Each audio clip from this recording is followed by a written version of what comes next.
Au volant d'un pick-up, Abdelhamid Abaoud apparaît, tout sourire, dans une vidéo tournée en février 2014. Le discours est celui d'un guerrier. On traque les Mourtad, les Koufars, ceux qui nous combattent, qui combattent l'islam. L'homme est un fossoyeur. Accroché à l'arrière de son véhicule, 7 à 8 corps, des civils, des rebelles syriens tués dans des combats.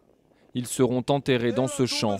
Abaoud est arrivé en Syrie en 2013, chargé des basses besognes avant une montée en grade, un ralliement assumé à l'État islamique. C'est pas quelqu'un qui a dissimulé ses intentions, c'est quelqu'un qui tout au long de l'année 2013-2014 s'est affiché à visage découvert sur les réseaux sociaux en diffusant des vidéos sur sa propre page Facebook. C'est quelqu'un qui est passé sur toutes les chaînes info, c'est quelqu'un qui est extrêmement connu. Il racontera dans un magazine de propagande être rentré en Belgique, son pays d'origine, début 2015. Bruxelles le suspecte d'être le cerveau du projet d'attentat à Verviers, déjoué quelques jours après l'attaque de Charlie Hebdo.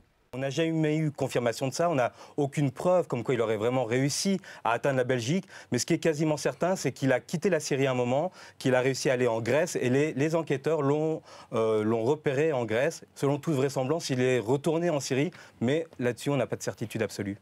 Les autorités belges traquent sans relâche celui qui se fait surnommer Abou Oumar al-Baljiki, le Belge. Originaire de Molenbeek, il a bien connu Salah Abdeslam, le suspect des attentats de Paris. Tous deux ont été condamnés pour des vols à main armée commis ensemble. En août dernier, un djihadiste français de retour de Syrie racontera aux renseignements français avoir été accueilli par Abaoud. Ce dernier lui aurait alors demandé de frapper une salle de concert.